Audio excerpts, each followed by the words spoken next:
Well, hello there, Internet. Welcome to the first random reading of a book I wrote when I was in second grade. At least I believe second grade. This is Cindy the Chunky Chicken, as written by Jacqueline Sprock and myself, Patrick Boberg. I don't know what happened to Jacqueline. I'm sure she's out there living a pleasant life.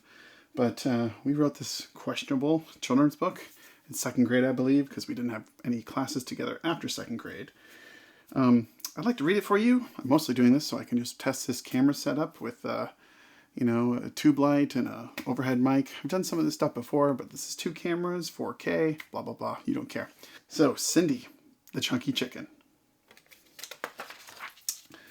Cindy lived on a farm with her mother. Cindy was a little on the chunky side. Okay. One day, Cindy wanted to play with a friend. She went to go ask Henry, the horse. Play with you? I've never heard of such a thing. Why not? Asked Cindy. Because you're too chunky, Henry said. Now let me get back to my golden horseshoes.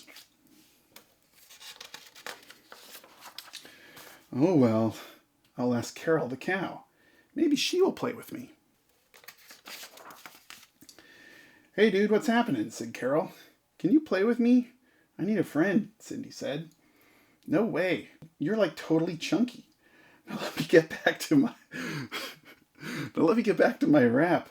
You know? Well, thanks anyway. Okay, I'll go ask George if he will play with me. Hi, Cindy, mumbled George. Will you play with me? Asked Cindy. No, you're too chunky. But I'll tell you a story. You see, when I was your age, boy, my main job was husking corn. And bye, gotta go, Cindy said quickly. Hopefully Christina the cat will not mind playing with me, said Cindy. Hey, darling, don't mind me. I'm just doing my nails, Christina purred. Will you play with me?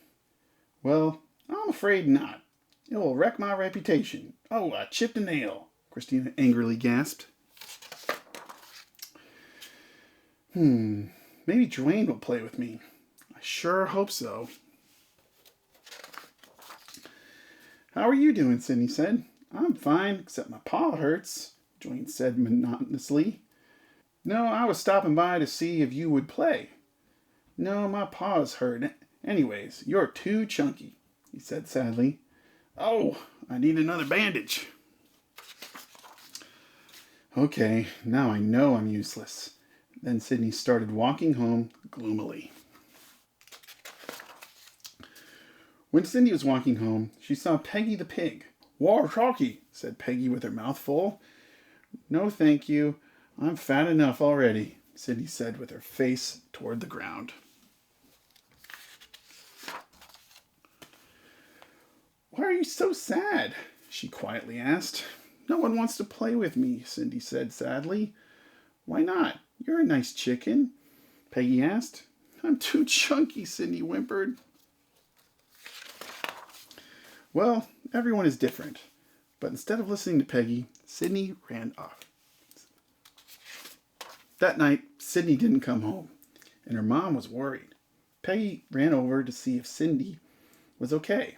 But when she found out she wasn't home, Peggy went to the other animals for help. Can't a cat get her beauty sleep? Christina asked. Come on, Christina, we're waiting, Dwayne yelled.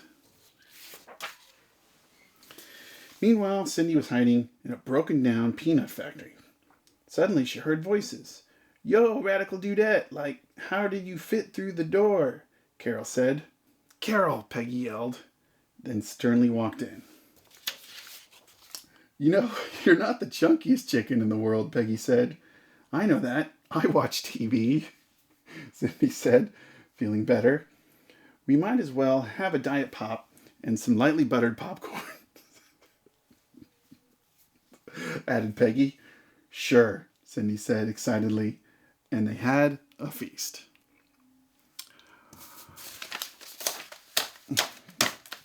Okay, so that is Cindy the Chunky Chicken.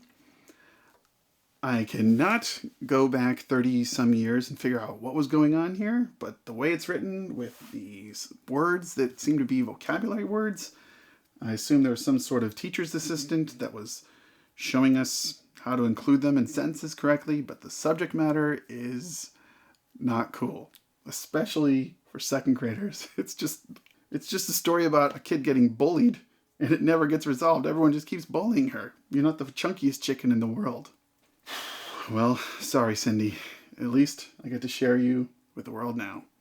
Do not read Cindy the Chunky Chicken to your kids.